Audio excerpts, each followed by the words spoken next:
One of the most fascinating things in archaeology has to be the disappearance of mass amounts of people, leaving behind their artwork, artifacts, and architecture, and questions about who they were and why they left their homes and cities behind. And we're starting off the list with a pretty amazing civilization, the Indus. They existed from around 3300 BCE to 1300 BCE in what is now Pakistan and northwest India. It's often called one of the world's oldest civilizations, but they were pretty advanced. They had sanitation systems that wouldn't be matched until the Roman times, which is pretty crazy. They had busy cities with well-planned streets, houses, and even indoor bathrooms, apparently. Two major cities, Harappa and Mohenjo-daro, are probably the most well-known. These cities had intricate brickwork, drainage systems, and there's evidence of a written script that we haven't even been able to fully decipher to this day. These folks were not just good at city building, they were also savvy traders. The Indus people traded with Mesopotamia, using boats to transport goods. Agriculture was a big deal too, with well-irrigated fields for growing crops.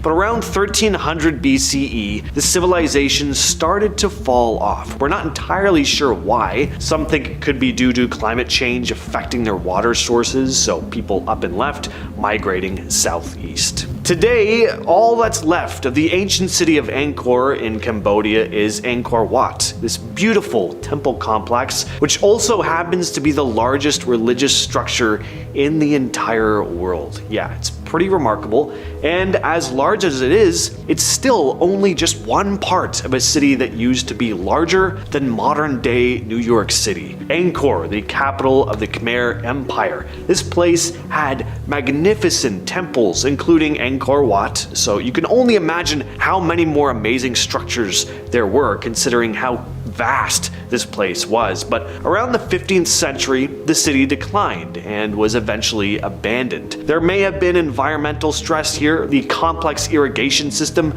may have strained resources, causing soil depletion and impacting food production. There could have also been prolonged droughts that affected their ability to support a large population. Researchers aren't exactly sure how many people lived there, of course, but considering the size, there were probably a lot. And there were also power struggles and invasions, which weakened the Khmer Empire, eventually leading to the decline of their largest city, followed by the empire itself about 300 years later. This next civilization was also pretty incredible, but things didn't end quite as smoothly for them as the first point on this list. Rather than people just moving and settling somewhere else because of issues with agriculture, it looks like things ended pretty violently for the Anasazi. The Anasazi were an ancient Native American people who lived in the Four Corners region of the United States, where Colorado, Utah, Arizona, and New Mexico meet. They were skilled builders, creating these impressive homes that were carved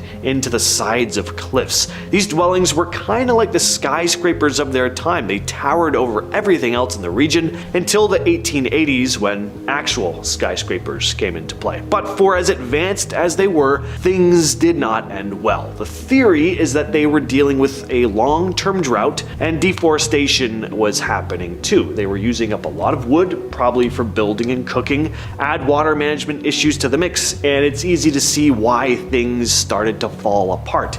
Tensions rose due to desperation, and that's what likely led to violent conflicts. And by around 1300 AD, the Anasazi had mostly dispersed. Next on the list, we have the Rapanui civilization on Easter Island. This is the island with all those amazing stone statues known as moai. The fact that they were able to carve these things out of volcanoes and then transport the 14-ton behemoths around the island is a pretty incredible feat. For a long time, it was a complete mystery as to how they actually did it, but it turns out they would have used a system of ropes with a team pulling the statues back and forth, making the moai kind of like walk. It's pretty cool. So what went wrong with the Rapa Nui? Well, scientists dug into the dirt, looking at ancient charcoal pieces and pollen in the soil, found that the Rapa Nui had chopped down almost every tree on the island. Then rats on the island were eating the tree seeds before new trees could grow, so the forest was completely wiped out. Without trees, the people lost their ability to make rope and canoes, and apparently they started burning grass to make fire. This was all pretty bad, and you can bet tensions were high, and things would have gotten even worse when Europeans showed up in 1722. The first Europeans to set foot on Easter Island, they did their thing. They didn't come in peace. It's about as classic as it gets, unfortunately. And if that wasn't enough, by the 1870s, waves of smallpox and a major Peruvian slave raid hit the Rapanui, and these were the last nails in the coffin for the already small population on the island. Next up are the Mississippians. The Mississippians were a group of Native American societies that thrived in the southeastern United States from around 800 to 1600 AD. They were known for building these complex societies with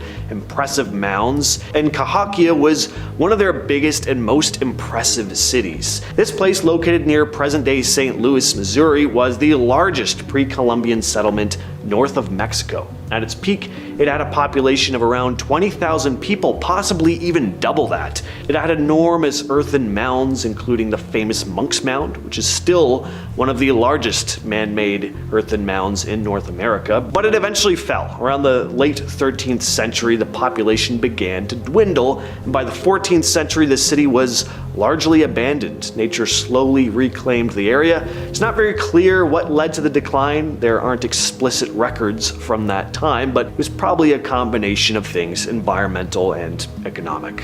Next on the list are the people of the Naapa Playa. So Naapa Playa is a dry lake bed located in the Nubian desert of southern Egypt. It has these archaeological remains dating back to around 10,000 to 6,000 years ago during the Neolithic period. The people who once lived here left behind evidence of their advanced understanding of astronomy and agriculture. They erected a stone circle kind of similar to the Stonehenge in England, which seems to be what they used to map the stars. Some archaeologists think these stone formations worked as an ancient kind of calendar, but other than the stone circles they left behind, we really don't know a whole lot about the people of Naapa Playa. Archaeologists and historians are still trying to piece together their daily lives, social structures, and what ultimately happened to them. The site seems to have been abandoned around 5,000 years ago, but the lack of written records from that time period makes it tough to pinpoint the exact reasons behind their disappearance. Next up, we have Chatel Hauk. Chatel Hauk in central Turkey is not only one of the first known urban settlements in the world,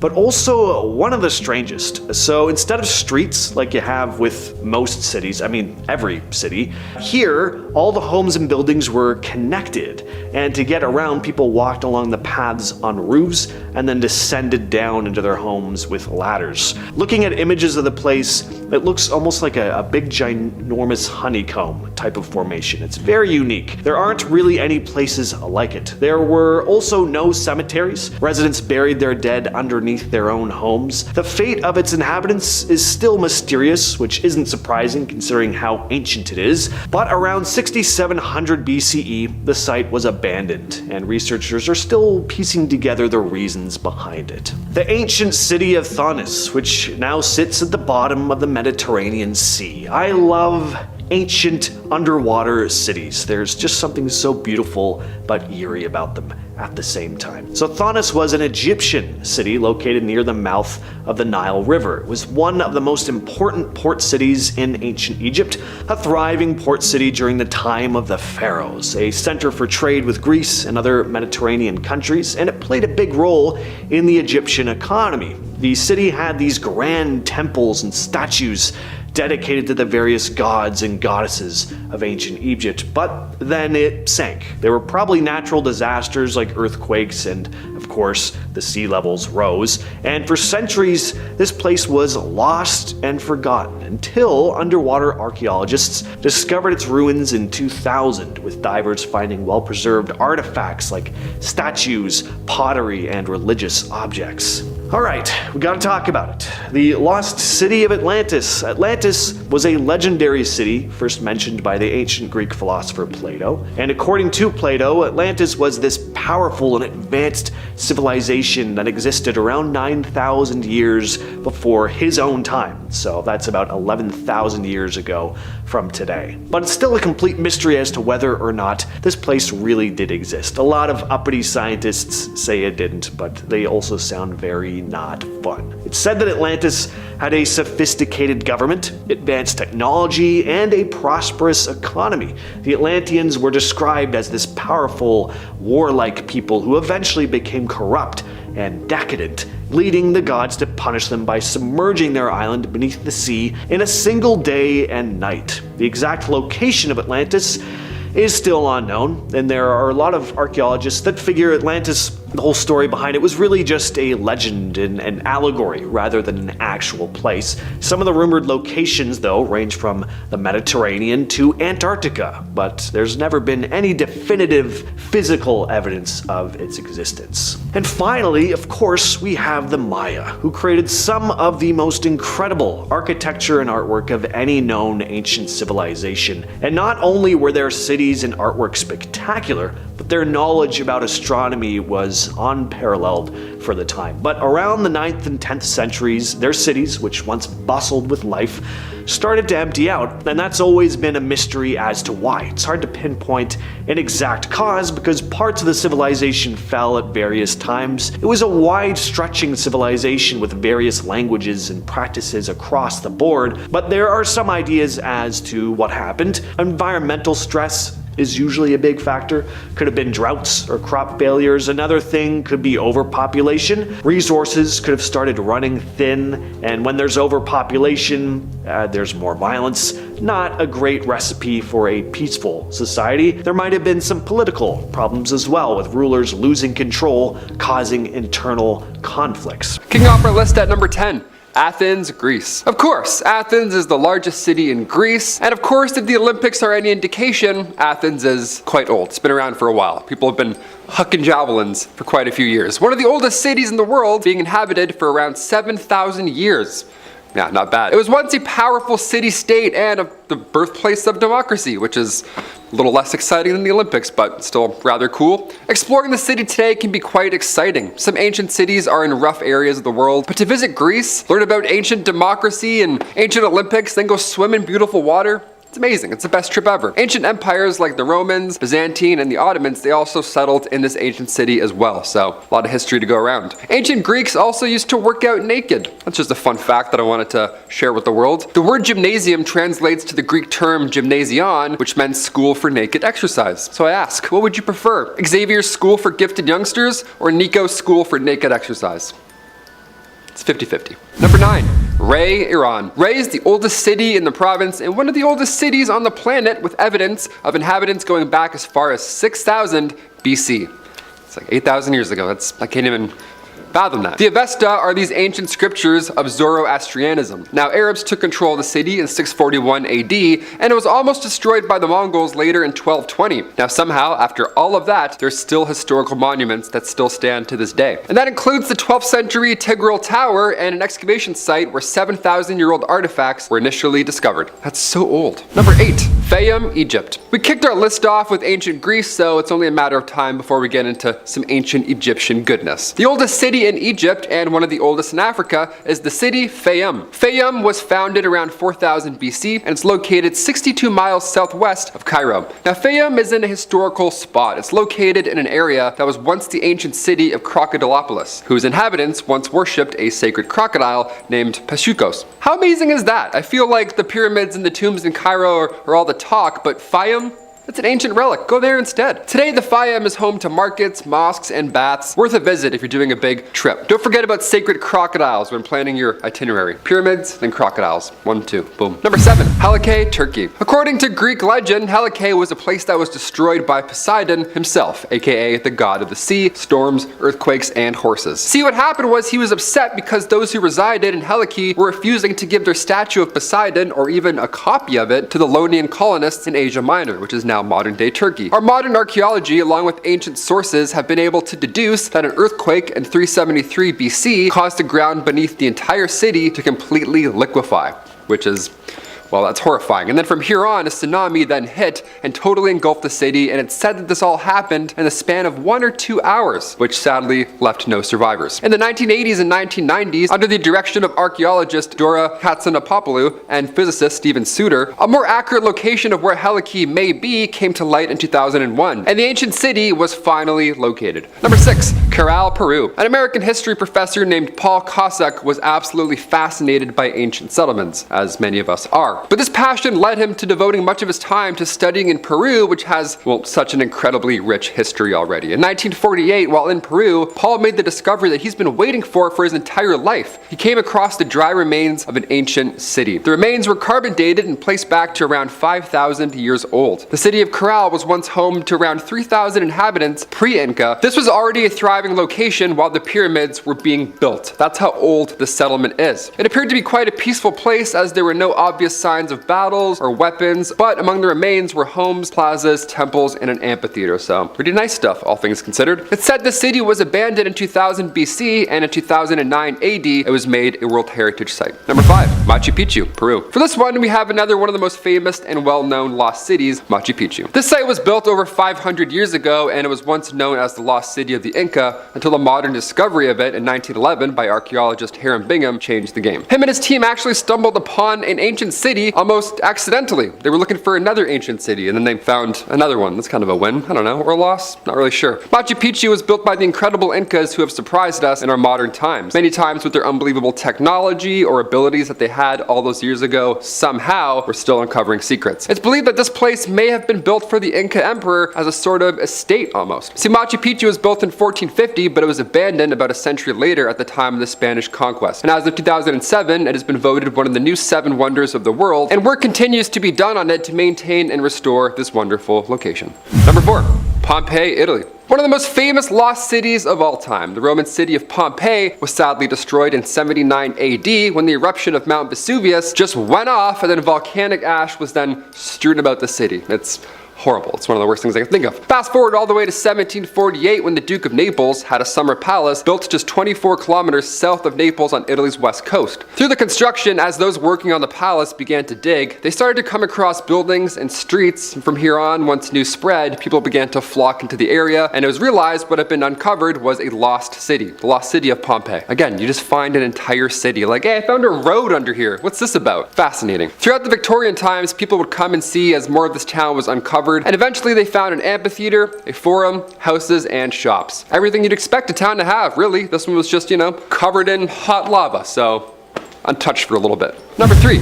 Scara Bray. This is an area that is located in Scotland, and it was found in an exceptionally surprising way. In 1850, there was this huge storm that hit Scotland, and it was so bad that around 200 people passed away from it. It was terrible. Now, the next day, however, once the storm had eventually passed, residents of the Orkney Isles began to notice that part of a cliff had dislodged, but it uncovered a sort of hidden settlement almost, which is insane. It's like some Zelda temple. We're like, what is this in this isle? Tests were able to date this site back from 3200 BC to 2200 BC, and it was shown to have been inhabited for around 600 years. There were round stone homes there, and the roofs were made of whalebone and peat. It was pretty creative. The design of this little city suggested that there wasn't a hierarchy, but rather a group of people living peacefully as farmers, or herdsmen, or traders, or anything not involving battle. You know what I mean? While the site is small, it's pretty mighty. The houses are in quite great shape for the amount of time that has passed. This little settlement in Europe is the most complete Neolithic village, and while it's older than Stonehenge and the Great Pyramids, it's been called the Scottish Pompeii because of how well preserved it is. Number 2. Sigara. In 1831, it is said that Major Jonathan Forbes of the 78th Highlanders of the British Army was on horseback, and on his way back from a journey, that's when he spotted the bush-covered summit of Sigara. In the 1890s, archaeological work slowly began on the site, but Harry Charles Purvis Bell, way too long of a name, was really the person who began to start large-scale work on this area. The Cultural Triangle Project, which was launched by the government of Sri Lanka, began to really focus their attention on Sigara in 1982, and for the first time, archaeological work began on the entire city. It took a little while, but we got there. Basically, the city consists of an ancient citadel that was built by King Kashyapa in the 5th century. There's an upper palace on the top of the rock and a mid-level terraces. There are moats and walls and gardens that extend out from the base of the rock as well. The location once served as a palace and fortress, but it was abandoned after the king's death. And finally, number 1, Mohenjo-Daro. This is a location whose name is said to roughly translate to a mound of the dead's men. This is one of the world's oldest urban settlements, as it was found and built somewhere around 2600 to 2500 BC, in what is now Pakistan. But it was abandoned as the civilization that called this place home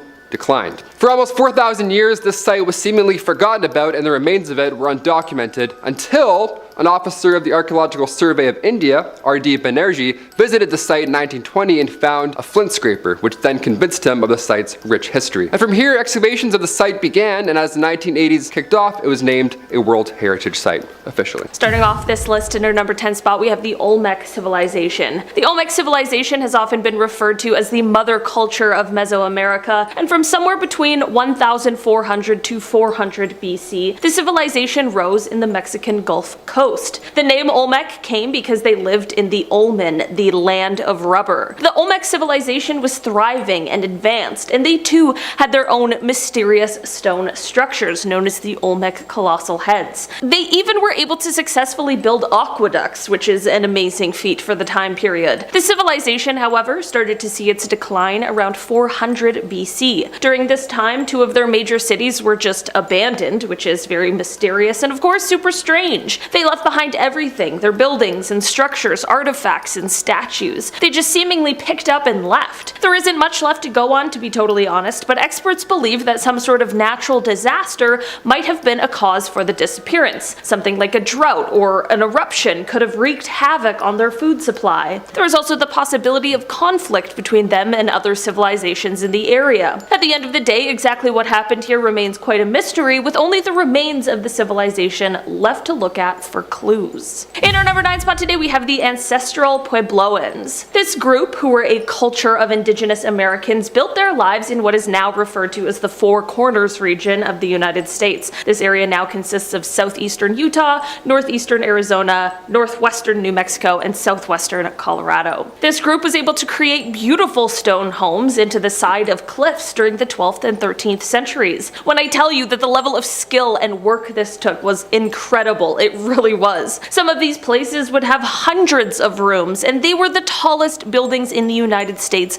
until the creation of skyscrapers in the late 1800s. That is absolutely wild. Unfortunately, these works of arts wouldn't be lived in for long, as the civilization met a rapid and violent decline. Many experts will point to religious and political conflict as a contributing factor to the decline of this civilization, but no one is totally clear. What we do know is that there have been discoveries in the area that point to violence, human consumption, water management problems exacerbated by a drought, just a lot of bad stuff that clearly shows the ending was an incredibly tough time for the people going through it. In the end, this all led to many of these people having to abandon their homes and flee south. While this settlement collapsed, it doesn't mean that the culture or the people were entirely gone. Many modern-day descendants of this civilization include the Hopi and the Zuni peoples. In our number 8 spot today, we have Cahokia. This settlement was established somewhere around 1,200 years ago, and it was a river valley community located near what is now St. Louis, Missouri in the United States. This is actually quite an incredible settlement because it was the largest north of Mexico at the time,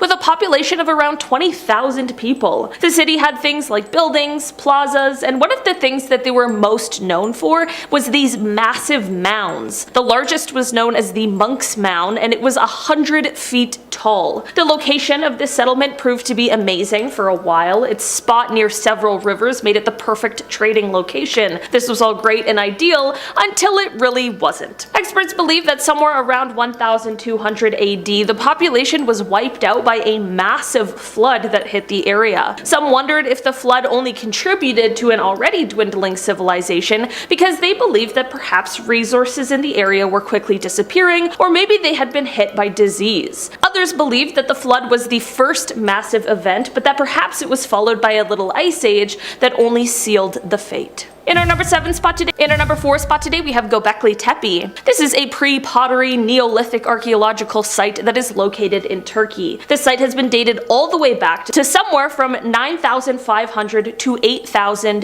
BC, making it the world's oldest known megaliths, which truly is just incredible. This site is comprised of a bunch of large circular structures that are being supported by massive stone pillars, many of which are decorated with abstract, anthropomorphic details and things which have provided very rare and very valuable insight into prehistoric religion and the iconography of the times when it was built. One of the most amazing things about this area is that it was first used at the beginning of the Neolithic period, which marks the oldest human settlements anywhere in the world. It has been called the world's first temple, and it was used by groups of nomadic hunter-gatherers from a wide area. Here's what makes this so remarkably interesting though. Despite what I said earlier, this place is not a settlement and instead was used by many people. The site was essentially built by Stone Age humans who came from about a 200-kilometer radius around the site. It isn't quite clear why they stopped using it, but what is clear is that without a doubt, this was one of the best archaeological finds our modern society has ever had,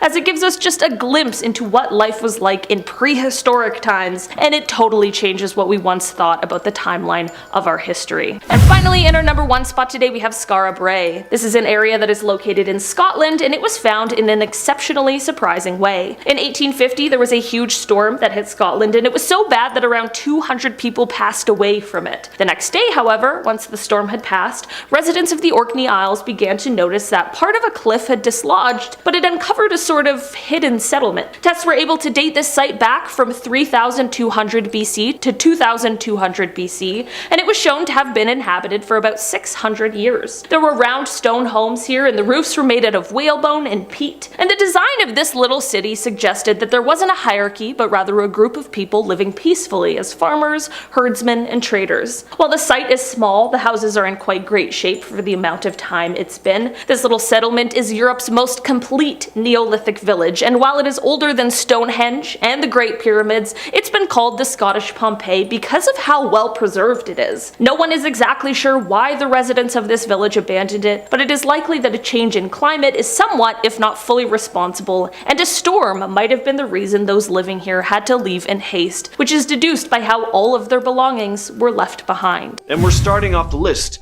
with the Anjikuni village incident. This incident went down in November of 1930. Up in the northern wilds of Canada, a fur trapper was set to make a stop at the Anjikuni Inuit village to trade furs. But when he arrived, he couldn't believe what he was seeing. The whole place was deserted, not a soul around. The trapper claimed that the food supplies were still there, but the people were gone. He went to the Royal Canadian Mounted Police, and they sent a detachment to check things out. Their report backed up the trapper's story. The village was empty, and it seemed that the 2,000 Inuit residents had vanished without a trace. The villagers had left behind some strange things too. Sled dogs had been left behind to starve to death, and even rifles had been left behind. Things you just wouldn't abandon. The official line from the Mounties was that the Inuit probably just up and left due to some kind of panic or mass migration, but the sheer abruptness of it all makes for a pretty eerie mystery. I mean, like, why leave your gear and your dogs behind? At our number 9 spot is the Yuba County 5. This all went down in February of 1978 in California, and it's a pretty baffling story. So 5 men, Jack Madruga, Bill Sterling, Jack Hewitt, Ted Wire, and Gary Matthias set out for a college basketball game in a 68 Mercury Montego. Each had varying degrees of intellectual disability or psychiatric conditions. Now, after the game, they went missing. The car was later found stuck in the snow in the Plumas National Forest, but the guys were nowhere to be seen. And then months later, 4 of them turned up, dead in the wilderness. They died from exposure, and it seemed like they struggled to survive. They were found in an abandoned trailer with some clothing taken from another trailer nearby. But Gary Matthias was never found. No trace. It's like the guy just vanished into thin air. The whole case was obviously pretty strange. Why leave the car, and why head into the snowy woods in the first place? Nothing added up. The case remains a complete mystery to this day.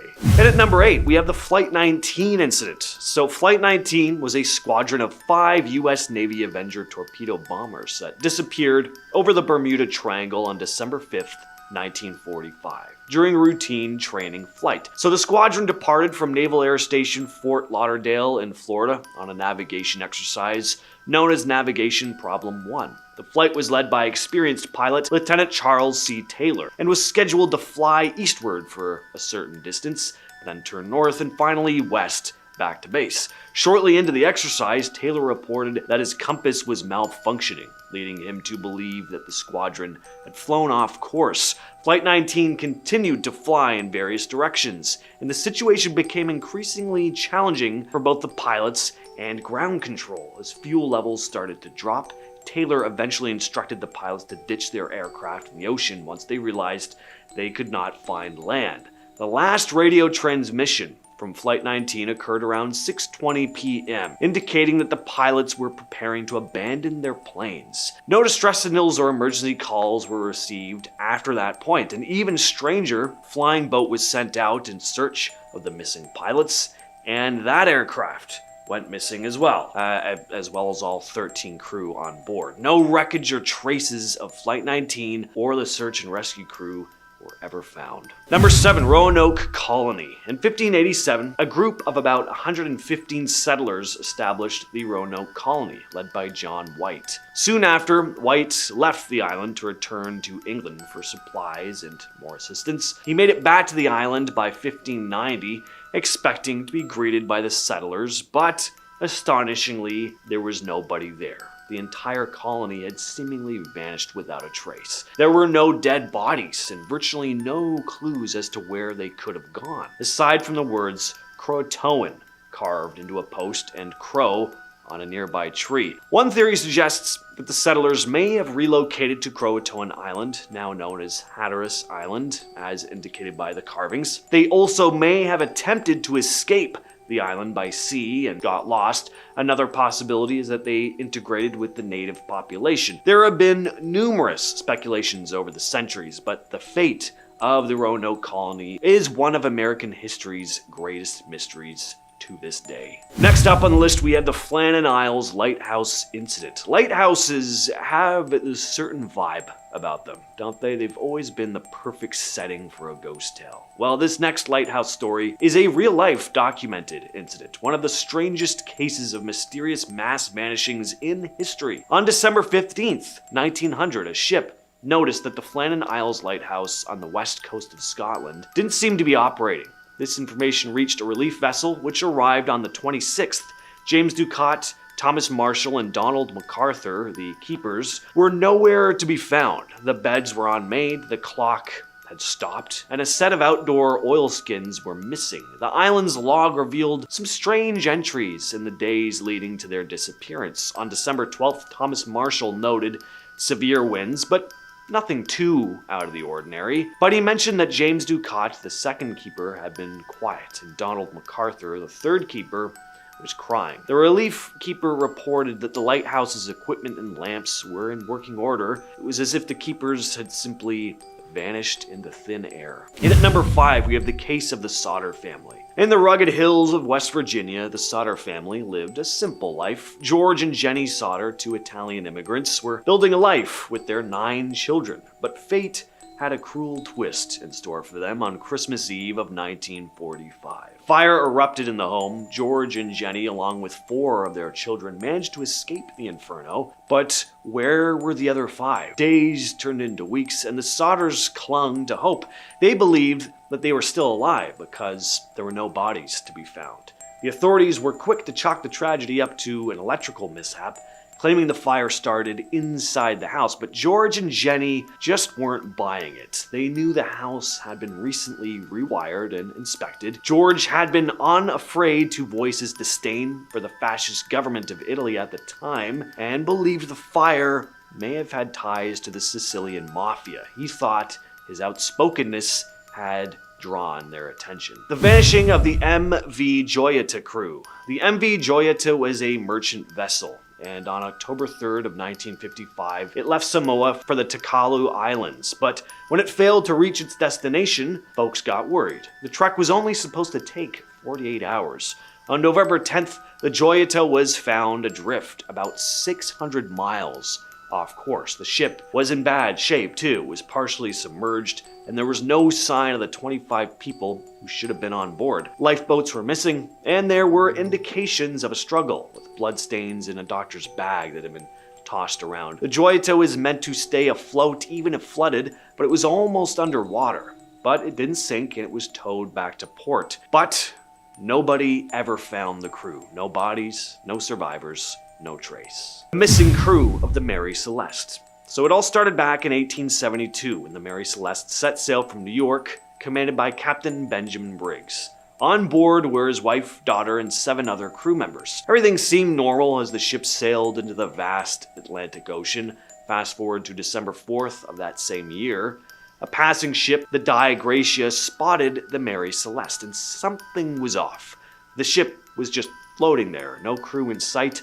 They boarded the Celeste to take a look around, and not a soul on deck, not a person in the rigging.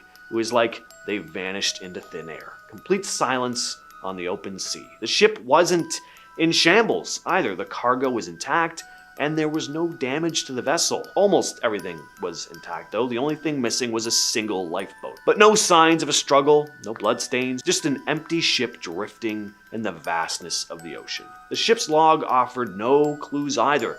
The last entry was like any other day at sea. No hints of trouble, no distress signals.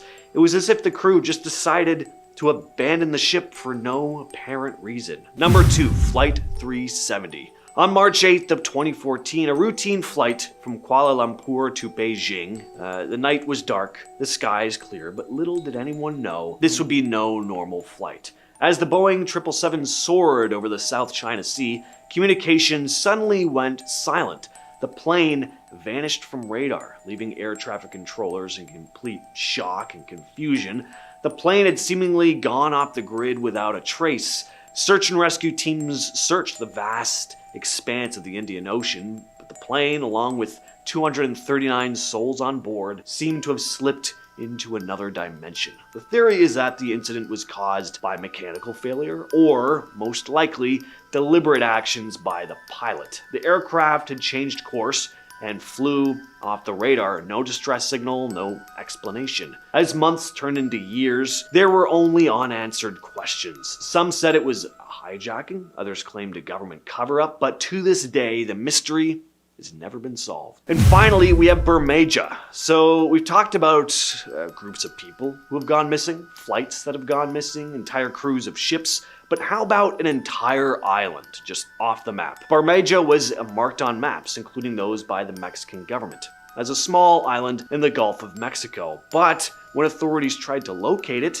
in the 20th century, it seemed to have disappeared. In the 1920s and 30s, the Mexican government conducted maritime surveys, and Bmia was part of the maps. Yet, when the government needed to confirm its coordinates for a maritime boundary agreement with the United States in the 70s, several expeditions were sent out to locate the island, but it was nowhere to be found. There are some interesting theories for this one, ranging from geological changes to cartographic errors. There's also a theory that it was intentionally removed or altered on maps for political reasons. But regardless, the fact remains that Bmia, which had been marked on maps for centuries, seemingly vanished without any clear explanation.